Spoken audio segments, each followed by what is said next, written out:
এবার আর জমিতে ধান চাষ হবে না মনে হচ্ছে। তা যা বলেছো তুমি, আগের বার ধান বেচেও তো তেমন লাভ করতে পারিনি। যেটুকু রোজগার হয়েছে সব সংসার চালাতেই চলে গেছে। ও পুঁটির বাবা, তুমি কিছু একটা ভাবো, নইলে তো আমরা সবাই একেবারে না খেতে পেয়ে মরে যাবো গো। আমি কি আর করবো বলো তো, আমিও তো তোমাদের মতন চাষ করেই খাই। তোমার তো গোপাল দাদার সাথে খুব খাতির।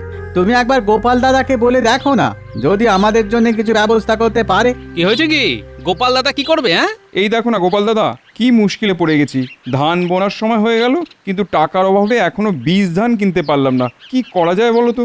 সে কি, বর্ষা আসতে তো আর বেশি দিন বাকি নেই। তা কবে চাষ করা শুরু করবে? হ্যাঁ, তুমি তো বোঝো গোপাল দাদা, আমাদের অভাবের কথা বলতে বাকি নেই। আমাদের জন্য কি কিছু একটা ব্যবস্থা করা যায় না? অন্তত বীজ ধানটা যেন বুনতে পারি, একটু দেখো না গোপাল দাদা। ঠিক আছে ঠিক আছে, মহারাজকে আজকে গিয়েই বলবো, বুঝলে? আমাদের মহারাজ খুব ভালো মানুষ। উনি নিশ্চয়ই তোমাদের পক্ষেই রায় দেবেন। দূর দূর, গোপালের রাজসভায় দেরি করে আসাটা একটা অভ্যেসে দাঁড়িয়ে গেছে। হ্যাঁ মহারাজ, এটা আপনি একদম ঠিক কথা বলেছেন। একে তো মন্ত্রী 6 মাসের জন্য বিদেশে গেছে, তার উপর গোপাল নেই। আমার নিজেকে কিরকম দিশাহারা মনে হচ্ছে। মহারাজ, আমাদের মন্ত্রীমশাই তো রাজ্যের কল্যাণের স্বার্থেই বিদেশ গেছেন। উনি ফিরে আসলেই আবার সব ঠিক মতো হয়ে যাবে। মন্ত্রী ছাড়া রাজ্য চালানো যে কতটা কষ্টসাধ্য ব্যাপার, সে তুমি কি করে বুঝবে বলো তো সেনাপতি? এটা একদম ঠিক কথা বলেছেন মহারাজ। আমাদের সেনাপতিকে যাই বোঝান না কেন, মাথাতে তার কিছুই ঢুকবে না। ব্যায়াম করে করে শরীরের সাথে মাথাটাও মোটা হয়ে উঠেছে। তাহলে মহারাজ, বলছিলাম কি, ওই আমাকেও একবার তাহলে ওই মাথা ঘামানোর সুযোগ দিন। তাহলে আমিও দেখিয়ে দেব আমি কিরকম ওই ধুরন্ধর চতুর লোক। হ্যাঁ, ঠিক আছে সেনাপতি, তাহলে আমাদের মন্ত্রীর অবর্তমানে তোমাকেই আমি সাময়িক কালের জন্য মন্ত্রী ঘোষণা করলাম। এমনিতেও আমাদের রাজ্যে যুদ্ধ ঝামেলা তো কিছুই হয় না, তাই সেনাপতির তেমন কোনো কাজও নেই। হ্যাঁ, সেই জন্যে আজ থেকে সেনাপতি আমাদের সাময়িক মন্ত্রী। এ কি অলক্ষণে কথা শুনছি মহারাজ? আমাদের সেনাপতি সাময়িক মন্ত্রী? সেনাপতি মন্ত্রিত্বর কি বোঝে? এটা আমি স্বেচ্ছায় সেনাপতিকে মন্ত্রিত্ব পদে বসালাম, তোমার বলার কোন অধিকার নেই গোপাল। একেই তো দেরি করে রাজসভায় এসেছে, তারপর আবার বড় বড় কথা বলছে। সে আপনি যা ভালো বোঝেন তাই করুন। আর প্রসঙ্গত বলে রাখি, আজকে আমি রাজসভায় আসার আগে আমাদের রাজ্যের চাষি ভাইদের সঙ্গে কথা বলছিলাম। ওরা বেশ বিপদে পড়েছে। কি বিপদ হয়েছে ওদের? মহারাজ, গত বছর তেমন ভালো ফলন হয়নি বলে ওদের তেমন ভালো রোজগারও হয়নি। তাই ওদের চাষ করার জন্য এবারে বীজ ধান কেনার খুব অসুবিধে হচ্ছে। আসলে শত হলেও ওরা খুবই গরিব তো। এই, তুমি কি বলতে চাও স্পষ্ট করে বলো দেখি। এই গরিব চাষিদের কষ্টের কথা আর কি স্পষ্ট করে বলবো মহারাজ? আমি এটাই বলতে চাই যে আমাদের রাজ্যের প্রজাদের যদি আপনি বীজ ধান কেনার টাকা দিয়ে সাহায্য করেন তাহলে খুব ভালো হয় মহারাজ। না না মহারাজ, সেটা কি করে সম্ভব? এমনিতেই বেশ কিছুদিন আগে নবাবকে খাজনা দিতে হয়েছে। রাজকোষের অবস্থা ভালো নয় মহারাজ। এখন যদি ওই রাজকোষ থেকে আবার বেশ কিছু টাকা বেরিয়ে যায় তাহলে সমস্যা হতে পারে। আর চাষিরা চাষ না করতে পারলে যে সারা কৃষ্ণনগরবাসীর সমস্যা হবে সেনাপতি। ধান না হলে লোকে খাবে কি? হ্যাঁ, না না, দরকার হলে অন্য রাজ্য থেকে আমদানি করবে। এই আপনার এই গোবর পোড়া বুদ্ধির জন্যেই আপনাকে সাময়িক মন্ত্রী করা মহারাজের একেবারেই উচিত হয়নি। কি বললে তুমি? আমার মাথায় গোবর পোড়া, আর তোমার মাথায় কি? হ্যাঁ, এই, তোমরা থামো তো। তখন থেকে কিচির মিচির রাজসভাটাকে একটা মাছের বাজার বানিয়ে ফেলেছে একেবারে।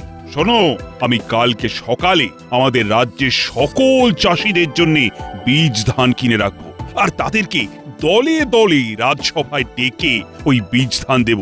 কি খুশি তো? ধন্যবাদ মহারাজ, আপনাকে অসংখ্য ধন্যবাদ। আর সেনাপতি ওরফে সাময়িক মন্ত্রী, বলুন মহারাজ। তুমি ঘোষককে দিয়ে রাজ্যে ওই বীজ ধান দেওয়ার কথাটা ঘোষণা করে দাও। যথা আজ্ঞা মহারাজ।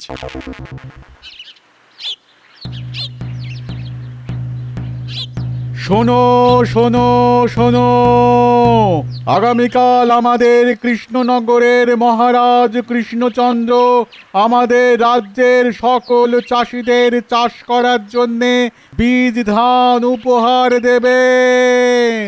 সবাই যেন সকাল সকাল রাজসভায় এসে বীজ ধান নিয়ে যায়। শোনো শোনো শোনো। উফ, গোপাল দাদা একেবারে সাক্ষাৎ ভগবান।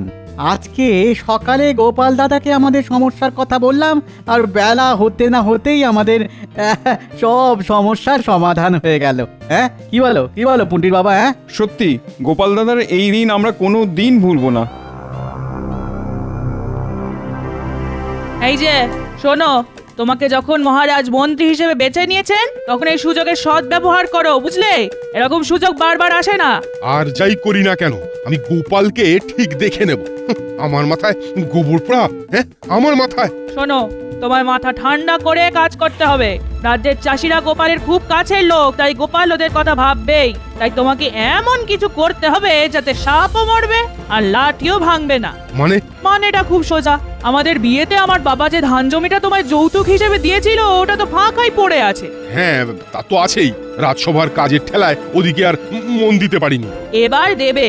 শোনো, কালকে মহারাজ যখন সব চাষিদের বীজ ধান দেবেন তখন তুমিও বীজ ধান চাইবে, আর তারপর গিন্নি, তোমার কি বুদ্ধি গো? হ্যাঁ, ইচ্ছে করছে তোমার মাথাটা আমি ওই সোনা দিয়ে বাঁধিয়ে রাখি। তুমি একটু চেষ্টা করলে সেটাও হবে, কারণ এখন তুমি মন্ত্রী।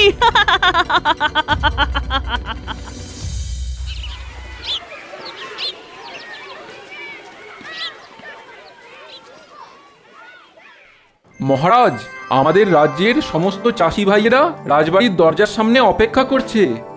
ঠিক আছে ঠিক আছে, তাদের সবাইকে তাহলে পাঠিয়ে দাও। মহারাজ, আমার একটা আর্জি ছিল। তোমার আবার কি আর্জি? আমি বলছিলাম কি মহারাজ, ওই আমার নিজের ওই বিঘা পাঁচেক চাষযোগ্য জমি আছে। আমার বিয়ের সময় ওই শ্বশুর মশাই আমাকে যৌতুক দিয়েছিলেন। তাই আপনি যদি আমাকেও বীজ ধান দেন তাহলে তাহলে খুব ভালো হয় মহারাজ। তো ভালো তো, তুমিও চাষ করবে। এতে এত কুণ্ঠিত বোধ হবার কি আছে শুনি? না, আসলে মানে সেনাপতি ঢাল তলোয়ার ছেড়ে এবার হাতে লাঙল ধরে মাঠে চাষ করবে। মুখ সামলে কথা বলো গোপাল, আমি কিন্তু এখন এই রাজ্যের মন্ত্রী, বুঝলে? ওটা তো সাময়িক কালের জন্য সেনাপতি। ওহ, তোমরা থামবে। প্রণাম মহারাজ। ঠিক আছে ঠিক আছে, আমি গোপালের কাছে তোমাদের কষ্টের কথা শুনলাম, আর তাই তোমাদের জন্য বীজ ধান কিনে রেখেছি। তোমরা একে একে একটা করে বীজ ধানের থলে তুলে নাও।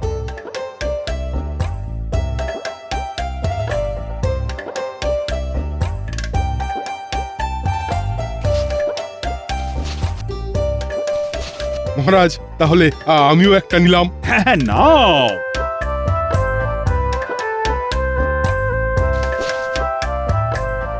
দেখো, তোমাদের সবার দুঃখ লাঘব করার জন্য মহারাজ ভেবেছেন, তেমনি তোমাদেরও তো উচিত মহারাজের কথাটা একটু ভাবা। হ্যাঁ, বলুন সেনাপতি মশাই, আমরা মহারাজের জন্য কি করতে পারি? তোমরা এই বীজ ধান দিয়ে চাষ করবে, তারপর যা ধান উৎপাদন হবে সেটা বিক্রি করে তার 30% মুনাফা মহারাজকে দেবে। তাহলে তোমরাও খুশি আর মহারাজের রাজকোষও খুশি। এত তো আমাদের মুনাফাই হয় না মহারাজ। যে টাকা মুনাফা হয় তার মধ্যে সব টাকাই সংসার খরচ হয়ে যায়, আর বাকি কিছু টাকা রেখে দিই পরের বছরের বীজ ধান, সার আর চাষের সরঞ্জাম কেনার জন্যে। হ্যাঁ, সত্যি তো। তোমরা এক কাজ করো, তোমাদের যা মুনাফা হবে তার থেকে যদি খেয়ে পরে যদি কিছু বেঁচে থাকে তাহলে তার থেকে কিছু মন হলে দিও। আচ্ছা মহারাজ। আচ্ছা ঠিক আছে, তোমরা সবাই এখন এসো, মন দিয়ে চাষাবাদ করো, কেমন? এই এই এই hot hot hot hot hot hot hot এই হট। কি হে পুটির বাবা, কাজ শুরু করে দিয়েছো? হ্যাঁ গো গোপাল দাদা, কদিন পরেই বৃষ্টি শুরু হবে, তাই কাজ তো করতেই হবে। হ্যাঁ, ভগবানের কাছে তাই বলো, বৃষ্টি হলেই সবার মঙ্গল, শুধু আমার অমঙ্গল। কেন, তোমার আবার কি সমস্যা? সে শুধু আমিই জানি, বুঝলে। চলি গো, পরে দেখা হবে। চাপ বাবা, গোপাল দাদা যে কি বলতে চাইলো আর কি বলে গেল কিছুই বুঝতে পারলাম না। বাহ বাহ বাহ বাহ বাহ বাহ, কি সুন্দর ধান হয়েছে। হ্যাঁ, এই ধান বেচে অনেক টাকা রোজগার হবে। সেই জন্য এমন একটা পরিকল্পনা করতে হবে যাতে শুধু আমার রোজগার হয় আর বাকি চাষিরা হুতাশ করে। হ্যাঁ, কিরে বটা, বাড়ি আছিস নাকি? আরে এই বটা, আরে ওই হতভাগা, কোনো সাড়া শব্দ নেই কেন?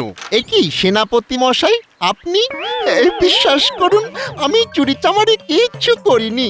যেদিন থেকে মন্ত্রী মশাই বিদেশ চলে গেছেন সেদিন থেকে আমি ভালো হয়ে গেছি, সত্যি। ওরে হতভাগা, অত ভয় পাওয়ার কিছু নেই। আমি তোকে মারধরও করব না আর ধরেও নিয়ে যাব না। তাহলে কি করতে হবে সেনাপতি মশাই?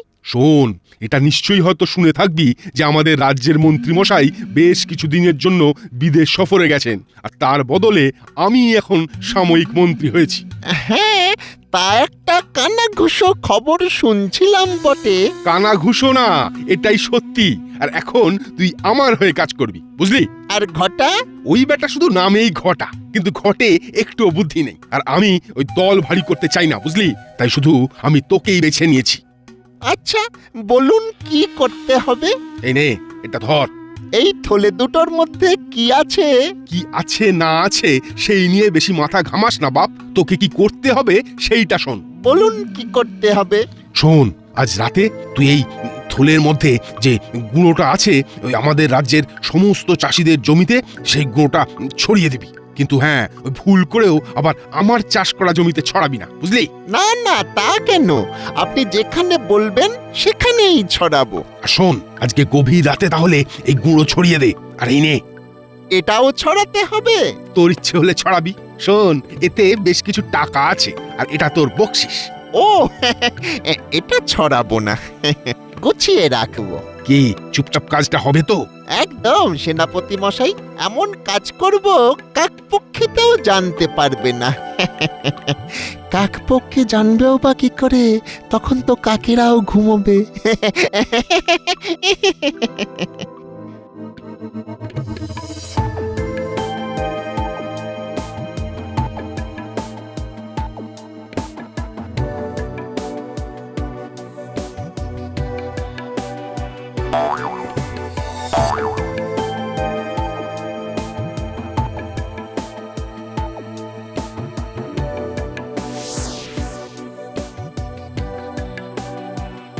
সেনাপতি মশাই, কাজ হয়ে গেছে। সাবাস, এই তো চাই। গোপাল বলেছে আমার মাথায় নাকি গোবর ভরা। এই মাথা খাটিয়ে আমি যা রোজগার করব গোপাল স্বপ্নেও ভাবতে পারবে না। হ্যাঁ, এতদিনে একটা কাজের মতো মন্ত্রী পেয়েছি। কিন্তু একটা কথা বলুন তো, আমি যে কালকে রাতে সব জমিতে জমিতে গুঁড়োটা ছড়িয়ে দিলাম, সেটা কি ছিল? সেটা কি ছিল তুই ঠিক এক সপ্তাহ পরেই বুঝতে পারবি। কে জানে বাবা, আপনার মাথায় কি চলছে সেটা শুধু আপনি আর ভগবানই জানেন। বেশি জানা বোঝার চেষ্টা করিস না। তুই তোর বকশিস পেয়ে গেছিস, এখন মুখে একেবারে কুলুপ এঁটে বাড়ি গিয়ে ঘুমিয়ে পড়। যা, দূর হ। আয় আয় আয় আয় আয় আয় আয় আয় আয় আয়, আমার কি সর্বনাশ হলো! আমার সব খাটনি শেষ হয়ে গেল। এ কি পুটির বাবা, ধানের একই অবস্থা? সব ধান তো মরে গেছে। কে আমার এত বড় সর্বনাশ করলো?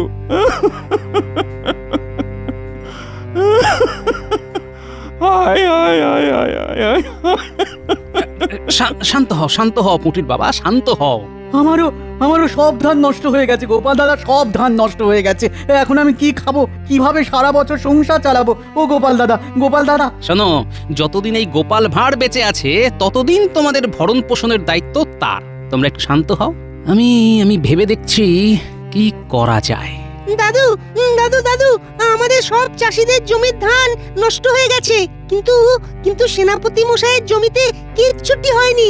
হ্যাঁ, সে কি? তুই ঠিক দেখেছিস? হ্যাঁ দাদু, আমরা একটু আগেই দেখে এলাম। আচ্ছা, ঠিক আছে, দেখছি, দাঁড়া। শোনো পুটির বাবা, যা দুর্ঘটনা ঘটে গেছে সেটা নিয়ে আর কান্নাকাটি করে তো কোনো লাভ হবে না। এখন কে এই দুর্ঘটনা ঘটিয়েছে সেটা তদন্ত করতে হবে। আর বাচ্চারা, বলো গোপাল দাদু। তোরা আজ থেকে সেনাপতির প্রত্যেকটা পদক্ষেপে নজর রাখবি, আর কোনো রকম সন্দেহজনক কিছু বুঝতে পারলেই আমাকে খবর দিবি, বুঝলি? আচ্ছা দাদু। শোনো বিজ্ঞানী, তোমাকে এক্ষুনি একটা পরীক্ষা করতে হবে। কি পরীক্ষা গোপাল? এই গাছটা দেখো, আর এই মাটিতে কি আছে সেটা বলো। আচ্ছা গোপাল, এক্ষুনি বলছি।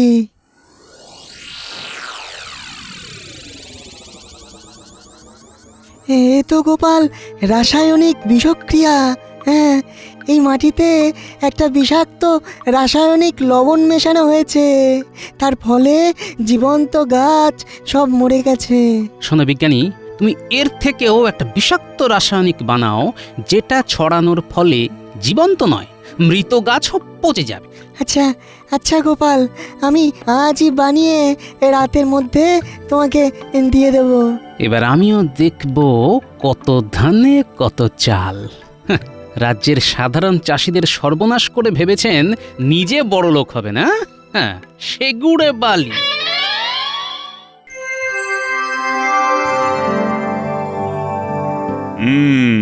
তা সেনাপতি, ধান কাটার সময় তো হয়ে গেল, তা এবার রাজ্যে চাষাবাদ কেমন হয়েছে? মহারাজ, চাষিদের ব্যাপার ঠিক বলতে পারবো না, কিন্তু কিন্তু হ্যাঁ, আমার জমিতে দারুণ ফলন হয়েছে। একেবারে সোনালী লম্বা দানার ধান। হাহা। কেন কেন কেন? তুমি তো এখনো এই রাজ্যের সাময়িক মন্ত্রী, তাই তোমার উচিত সবার সুখ দুঃখের খোঁজ খবর রাখা। আসলে মহারাজ, আমি ওই নিজের জমির চাষের কাজে এতই ব্যস্ত ছিলাম, তাই অন্যদিকে নজর দিতে পারিনি। তা আপনি যখন বলছেন তখন দেব নজর দেব। মহারাজ, সেনাপতিরা নজর দিয়েও কোনো লাভ হবে না। নজর উনি আগেই দিয়েছেন। সমস্ত চাষিদের ধান মরে পচে গেছে, শুধু সেনাপতির জমির ধান ভালো আছে। এ যে ভারী অদ্ভুত ব্যাপার। এতে অদ্ভুতের কি আছে? হ্যাঁ, অদ্ভুতের কি আছে? ওরা ধানের যত্ন নিতে পারেনি, তাই ধান পচে গেছে। আমি যত্ন নিয়েছি, তাই ভালো আছে। হ্যাঁ, সেই জন্যে ওদের জমিতে বিষাক্ত লবণ পাওয়া গেল। তুমি তুমি কি বলতে চাইছো গোপাল? আমি ওই বিষাক্ত লবণ রাতের অন্ধকারে ছড়িয়েছি? হ্যাঁ, প্রমাণ করতে পারবে? তা পারবো কি পারবো না সেটা ভবিষ্যতই বলবে। এ তো ভারী মুশকিল হলো। চাষি ভাইয়েরা এখন খাবে কি? মহারাজ, আমি ওদের দায়িত্ব নিয়েছি। আপনি যদি কিছু সহযোগিতা করেন তাহলে সুবিধে হয়। হ্যাঁ, নিশ্চয়ই। চাষিদের বিপদের সময় এ তো আমার কর্তব্য। আর হ্যাঁ, তোমরা ঝগড়াটা থামাও। মহারাজ, আমি আপনাকে উপযুক্ত সময়ে সব প্রমাণ দিয়ে দেব। এখন শুধু সময়ের অপেক্ষা। এটা গোপাল ঠিক বুঝতে পেরেছে। এটা আমার কারসাজি। না না না না না না, আজ রাতের মধ্যেই সব ধান বাইরে চড়া দামে বিক্রি করতে হবে, নইলে বিপদ। শোন বটা, তোকে কালকে ভোরবেলার মধ্যেই সব ধান নিয়ে একজন বড় আড়তদারের কাছে চলে যেতে হবে। হ্যাঁ, আড়তদারের কাছে গিয়ে কি করব? ধানগুলো বিক্রি করবি। আমার সাথে ওনার কথা হয়ে গেছে, ভালো দাম দেবে বলেছে। সেই জন্যে আর বেশি দেরি করা চলবে না। আজকে রাতের মধ্যে আমি দুটো গরুর গাড়ি করে সব ধান বোঝাই করে রাখবো, আর তুই সব নিয়ে কালকে সকালে আড়তদারের কাছে জমা দিয়ে টাকা নিয়ে আমার কাছে চলে আসবি। এই নে আড়তদারের নাম আর ঠিকানা। আচ্ছা সেনাপতি মশাই। আর শোন, এই চাষিদের জমিতে যে সর্বনাশটা আমি করেছি সেটা গোপাল বুঝতে পেরেছে, তাই যা করা তাড়াতাড়ি করতে হবে, নইলে কিন্তু সমূহ বিপদ। আমি জানি তো এটা সেনাপতির কাজ। আমার অনুমান কখনো মিথ্যে হয় না। এখন শোন, তোদের কি করতে হবে। কি করতে হবে দাদু? এই জিনিসটা ধর। রাতে বটার বাড়ির সামনে যখন দেখবি গাড়িতে করে ধান বোঝাই করা থাকবে, তখন তোরা এটা চুপি চুপি গাড়ির ভেতরে ধানের মধ্যে ভালো করে ছড়িয়ে দিবি, আর তারপর দেখবি মজা। কি মজা হবে দাদু? সেটা দেখতেই পাবি। শুধু তোদের নজরদারিটা আর কয়েকদিন চালিয়ে যেতে হবে, আর আজকে রাতের কাজটা ঠিকঠাক করতে হবে, তাহলেই হবে। আচ্ছা দাদু।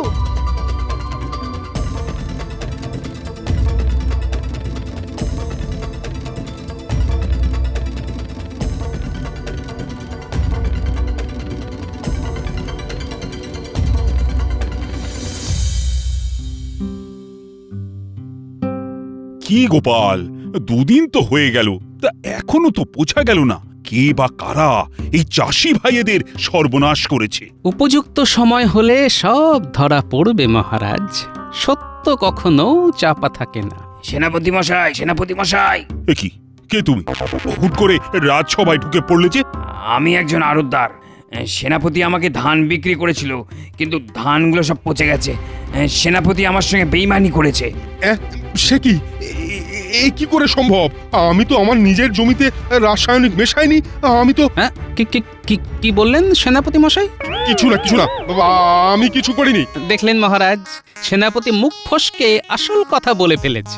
এ কি সেনাপতি? তার মানে তুমি? আগে মানে হ্যাঁ মানে না মানে মহারাজ, কি হয়েছে? আমার টাকা আমায় ফেরত দিন, নইলে আমি কিন্তু আমার গ্রামের লোকজনকে ডেকে এনে তুমুল অশান্তি করব। ভুল হয়ে গেছে মহারাজ, আপনি আমায় ক্ষমা করে দিন মহারাজ। এত চাষির সর্বনাশ করেছো? না না না না না, আমি তোমাকে কখনোই ক্ষমা করব না।